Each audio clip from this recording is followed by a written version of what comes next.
Eu quero falar agora do novo ministro da Justiça e Segurança Pública, Wellington César, que diz que pretende dialogar com os presidentes do Senado e da Câmara, e aí nesse caso Davi Alcolumbre e Hugo Mota, sobre a PEC da segurança.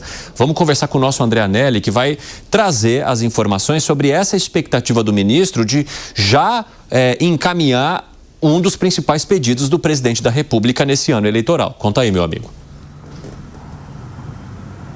Obrigado, Evandro. Muito boa tarde a você e a todos aqui no 3 em 1 da Jovem Pan. O ministro Wellington César Lima e Silva, novo ministro da Justiça, disse que vai procurar os presidentes tanto da Câmara quanto do Senado para que justamente coloquem então em pauta, já nesse primeiro semestre, a PEC da Segurança Pública, aquela proposta de emenda à Constituição que prevê, entre outras coisas, padronizar alguns sistemas da segurança pública, do combate à criminalidade e que tem sido alvo de muitas críticas, não apenas de alguns parlamentares, mas em especial de governadores, por supostamente retirar algumas das liberdades e algumas das prerrogativas dos entes federados, no caso dos estados, então, de legislar sobre o tema e de decidir também a atuação policial regionalmente. Então, é um tema que ainda tem muita resistência por parte de congressistas e de representantes estaduais, mas que, de acordo com o ministro da Justiça e Segurança Pública, Wellington César Lima e Silva, vai ser debatido já na primeira semana do Congresso Nacional após o recesso parlamentar. Essa reunião, conforme a nossa produção apurou, ainda não tem data para acontecer, mas deve acontecer não apenas com Davi Alcolumbre, presidente do Senado, e Hugo Mota, presidente da Câmara, mas também com o deputado federal Mendonça Filho, ele que é relator então dessa medida na Câmara dos Deputados e que promoveu algumas alterações que acabaram desagradando, de certa forma, o governo federal. Entre as alterações estão aquelas relacionadas à destinação de recursos públicos da segurança pública, ao constitucionalizar o Fundo Nacional de Segurança Pública, o FUNASP, e o Fundo Penitenciário Nacional, o FUNPEN, determinando que a União deverá dividir esses recursos com estados e municípios. Então ainda existe muita contradição, muita discordância em relação a esse tema. Por outro lado, o Palácio do Planalto, aqui a sede do Executivo, tem um interesse em avançar com esse assunto porque a segurança pública é vista como um gargalo do atual governo, algo que impede um aumento ainda maior da aprovação do presidente Lula, uma vez que a população tem uma sensação de insegurança cada vez maior, principalmente nos grandes centros. Então, já vendo também essa questão para as eleições de 2026, o governo federal tem pressa na aprovação, na tramitação da proposta de emenda à Constituição da Segurança Pública, para que haja realmente um cenário de coordenação da União em relação aos estados e municípios. Paralelamente a isso, também um cenário, já que o governo federal prevê de aprovação para a proposta que cria, então, mais penas mais rigorosas para os milicianos, para participantes de organizações criminosas. Esse que é um outro texto que também precisa de tramitação do Congresso Nacional. Evandro. Obrigado pelas informações, André Anelli. Um abraço para você. Ô Lucas, tem uns detalhes aí que são trazidos nesse projeto que geram bastante divergência com o que pensam os governadores dos estados que têm a gestão direta da segurança pública em suas áreas. Você entende que a mudança de ministro, o que gera também, consequentemente, uma mudança de articulação, seria capaz de resolver problemas que parecem muito mais práticos do que de discurso apenas? Em tese, sim, se houvesse um governo federal que estivesse efetivamente preocupado em combater o crime. Por que você acha que ele não está? Porque é o seguinte, o Lewandowski, ele foi colocado como ministro da Justiça com algumas promessas para a presidência da República. Uma delas era melhorar ali a interlocução entre governo e Supremo Tribunal Federal. Isso ele não entregou, não houve uma grande diferença em relação a isso. E para piorar, ele ainda saiu defendendo projetos como pena justa, que ia favorecer a criminalidade, e criticando ações muito defendidas pela população do Rio de Janeiro, lá naquela operação que matou 120 criminosos, né? Então, ele acabou saindo. Hoje, o governo Lula, entendendo que a grande preocupação do brasileiro é sim a segurança, ele coloca um ministro que pelo menos vai dar uma roupagem ali, que vai fazer parecer com que o PT está preocupado em combater o crime. Porque eu acho que eles não estão. A gente viu, ao longo desses últimos anos, membros do Comando Vermelho, e a gente não está nem falando do PCC aqui, que é a organização criminosa mais sofisticada, né? A mais forte, mas a mais sofisticada. A gente está falando do Comando Vermelho, que é a mais violenta, a mais brutal. Nós vimos membro do Comando Vermelho andando livremente pelos ministérios do governo Lula, com passagem aérea paga para eles fazerem isso. Então, eu não consigo acreditar em absolutamente nenhuma medida de combate ao crime que venha desse governo. Agora, em ano eleitoral, ele vai tentar fazer parecer com que sim, a grande preocupação dele é essa.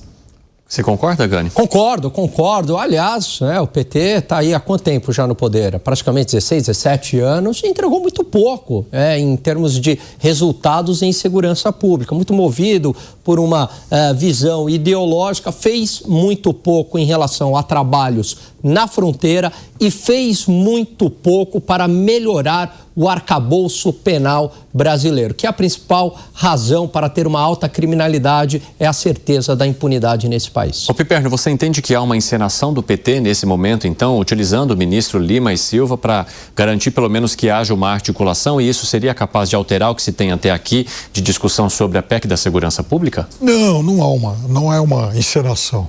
Veja, o crime organizado, e aí a gente falando, por exemplo, do PCC, ele andava livre, leve e solto e, enfim, participando de todos os eventos aí e tal, por exemplo, na Faria Lima, né? A fina flor aqui da cidade de São Paulo, né? Abraçando gente do PCC, como demonstrou a Operação Carbono Oculto. Então, eles estão infiltrados, né, em muitos segmentos da sociedade brasileira, infelizmente. Isso acontece há muito tempo. O Brasil é um país historicamente incompetente para isso também, para o combate ao crime organizado. Como lá no Rio de Janeiro, como agora acontece com cada vez mais frequência na região norte do país. E, na verdade, essa PEC ela já está lá no Congresso há bastante tempo.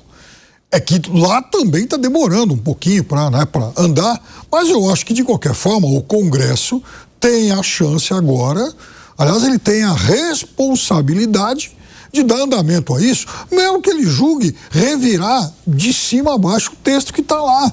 O Congresso tem o direito de discordar de tudo e tentar aprovar um outro modelo radicalmente diferente daquele proposto pelo governo. Mas ele tem que agir. E o que a gente está vendo é inação. Fala, Lucas, que foi? Eu concordo que, historicamente, o Brasil é incompetente para combater o crime. O problema é que a gente não pode esquecer que boa parte dessa história é preenchida pelo PT. Exatamente. Né? Inclusive, vamos lembrar aqui que na maioria das votações dentro do Congresso Nacional, onde se discutia aumento de pena, onde se discutia alguma forma de efetivar que aquela pena fosse cumprida, o PT, historicamente, votou contra. Nós temos declarações do Lula dizendo que um bandido aponta a arma...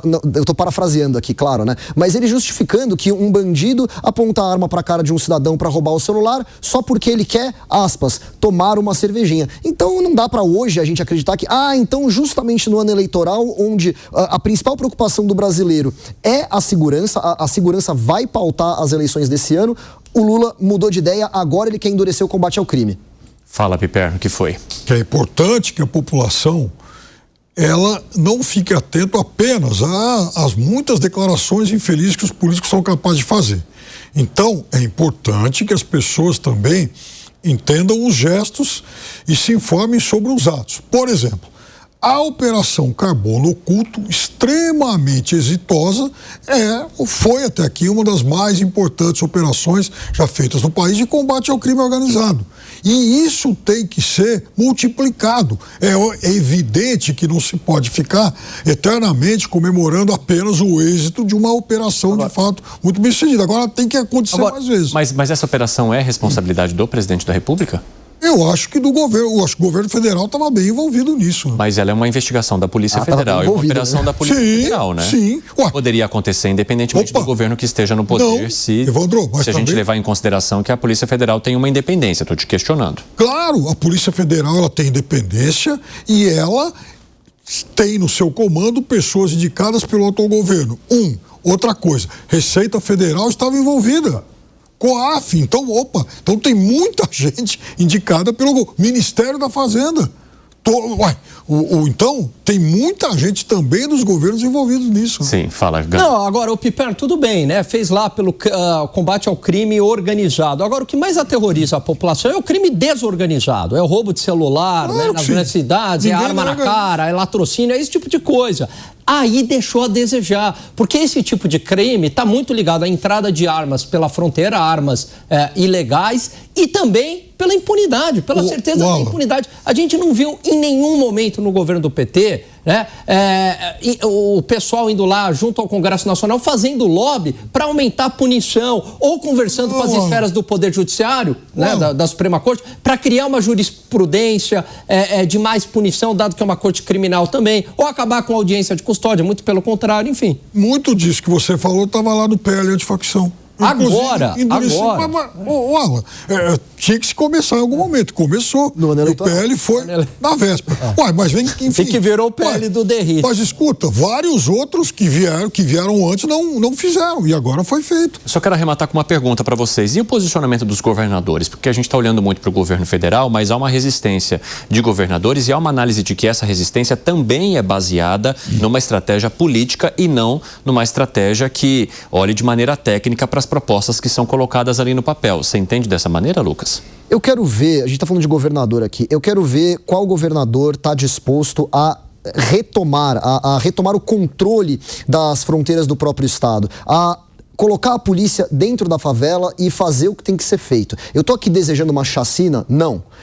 Eu quero que essas pessoas que tomam o controle, esses criminosos organizados, né, que tomam o controle de nacos do Estado brasileiro, elas sejam presas. O problema é que muitas vezes elas recebem a polícia com um fuzil e aí elas acabam tendo que ser neutralizadas. Quantos governadores estão dispostos a fazer o que tem que ser feito? Olha, aquela ação do Rio de Janeiro, que matou 120 pessoas, que foi apoiada pelas pessoas, que foi um pouco polêmica, né, principalmente pela esquerda, eu aplaudo, eu acho que tem que ser feito mais. O problema é que parece que para por aí. Os governadores estão dispostos a fazer o que tem que ser feito? Essa é a pergunta que eu deixo. Fala, Piperno. Eu acho que os governadores eles têm que participar mais desse combate, sim, inclusive é o crime mais sofisticado. Quantos são os governadores que acabam dando aval a operações como a Carbono Culto? Então eu também quero ver, porque vejam, subir no morro é até meio coreográfico, tá todo mundo vendo, um pouco cinematográfico e tal, perfeito. Muitas vezes isso tem que ser feito. Mas e, por exemplo, o grande financiador que está lá embaixo? Está lá na Zona Sul, por exemplo.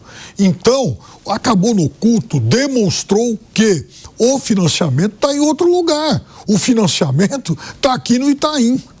Arremate, Gani. Não, isso daí passa por uma solução de Estado, né? Então, é claro que vai ter que ter aí um grande esforço da sociedade brasileira envolvendo governadores, presidência da República, Suprema Corte, porque acaba influenciando todas as instâncias da justiça e é uma corte criminal, se tornou também um ator político, Congresso Nacional, todo mundo se reunindo, entendendo o seguinte, olha, o Brasil hoje tem estatística de guerra, né? A criminalidade aqui é algo que tomou conta das capitais e de muitas cidades brasileiras. Não dá mais, a gente precisa ter uma solução.